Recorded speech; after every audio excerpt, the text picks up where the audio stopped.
The dark arts can do anything. Give you what you desire most in this world. Protect you from harm.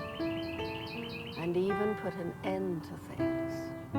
Thank you for joining us for another Indie Movie Lingo discussion. I'm Eddie Lingo, and as much as I'd like to say we're back, unfortunately we're not. We're still on hiatus working towards a grand rebrand, but I had to basically come out of this temporary hold for independent film and an independent director that I have a lot of respect for, and I've done reviews on his projects in the past. The film that I'm going to speak to you guys about today is Remy's Demons by Colin Bressler. Remy's Demons tells the story of a very adult autistic male named Remy who was fascinated by the paranormal struggles, and he's currently under the influence and protection of his witchcraft obsessed mother. Now, without spoiling anything, that blanket and protection that Remy's mother provided him, that made him feel safe all of his young and adult life, something changes in that. And again, I'm not going to offer any spoilers, but there's a shift in what Remy's life and his order, what he's accustomed to. And Remy has to start trying to figure out how to either move forward or how to deal with things without that complete system that he had in place.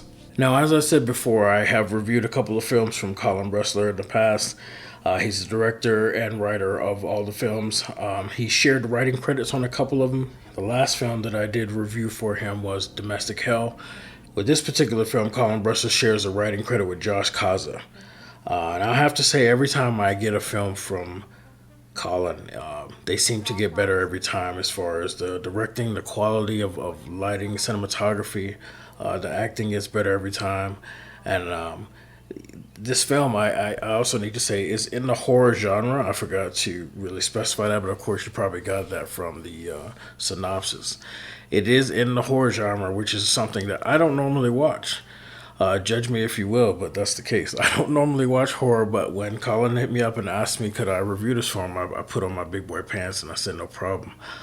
This film does deliver on some actually surprising jump scare moments. You know, maybe it's just because I don't watch enough horror film, but for me, I anticipated something to happen, but it still happened slightly different than what I anticipated. So that's always appreciated when you're watching a horror film.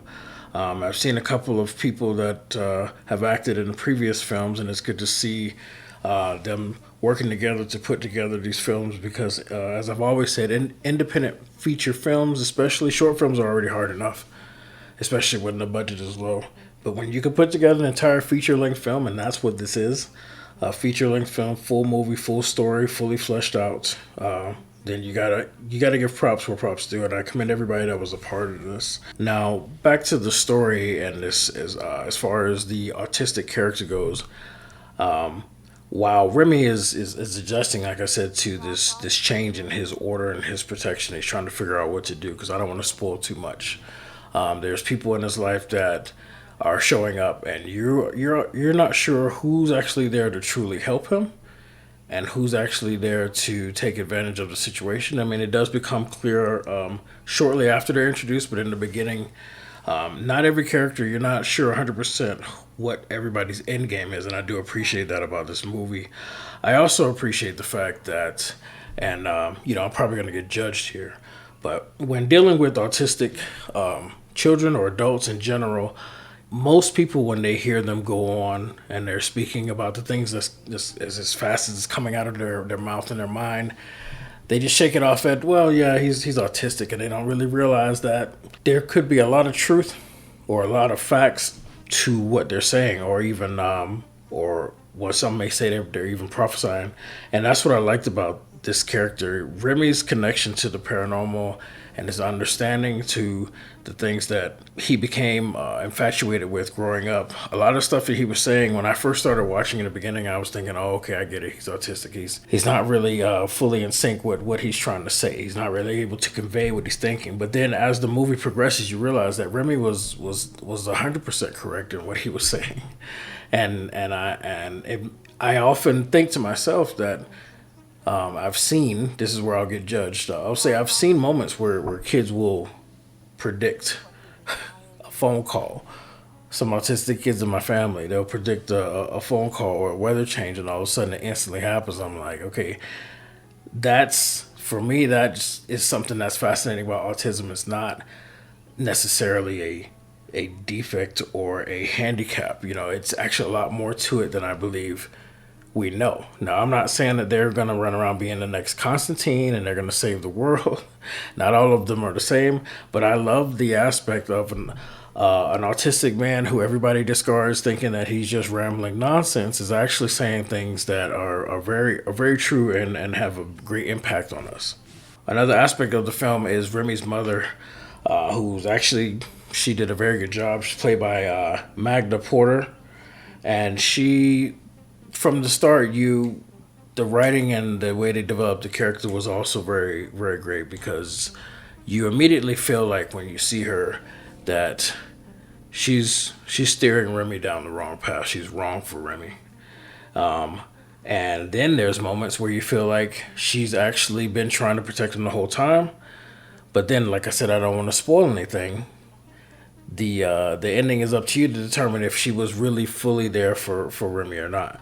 One thing that you all can agree on is that Magda Porter did a great job acting. The gentleman that played Remy, I don't want to butcher his name, but Jason Scarbrough, if that is how you pronounce it, he did a great job, phenomenal job with the acting. And like I said, with every project that Colin sends me, they seem to get better every time in quality, lighting, sound, acting, and I love to see this climb, especially with independent directors and writers. So kudos to you, Colin. I'm not going to say anything else on it except the fact that I did like it. And if I had to give it a movie lingo indie movie lingo rating, I would give it a 7 out of 10. I want to say a 7.5, but we agreed a long time ago, and I know the rest of the movie lingo crew is listening, that we don't do the halves. We're just going to keep it at the even number, so that makes us that makes things tighter with the ratings, and also makes us have to really push harder if we want to get up closer to that higher number. But I'm going to leave it at a 7 out of 10, and I think you guys should give it a watch. It's like an hour and 43 minutes. I'll leave the information on where you can find the director and follow the film to make sure you know when it's available to watch. But I think all you horror film fans out there and paranormal fans out there, I think you'll appreciate it. It's a very good independent film, a lot of quality for the budget, and that's just you just can't do better than that. And I want to thank you guys for joining me for a indie movie lingo discussion. I'm Eddie Lingo, and I hope to see you guys soon with our rebrand. And you guys be safe out there during these times. We'll see you on the next one. You remember what happened the other night? What we released? You can never, ever put any of that back. You understand that she is now a part of our home, tethered to it. Only flames can destroy that link. Never trust anyone or anything of this world. This world is evil, with all its religions, wars, all the furious free will suppression.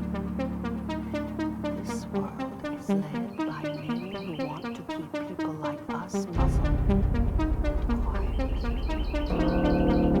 Never believe anything this world can teach you, because it's all lies. The truth is, this world is a dream, and is the true fantasy. What I will teach you is how to touch the real world and access it when you are ready. Understand?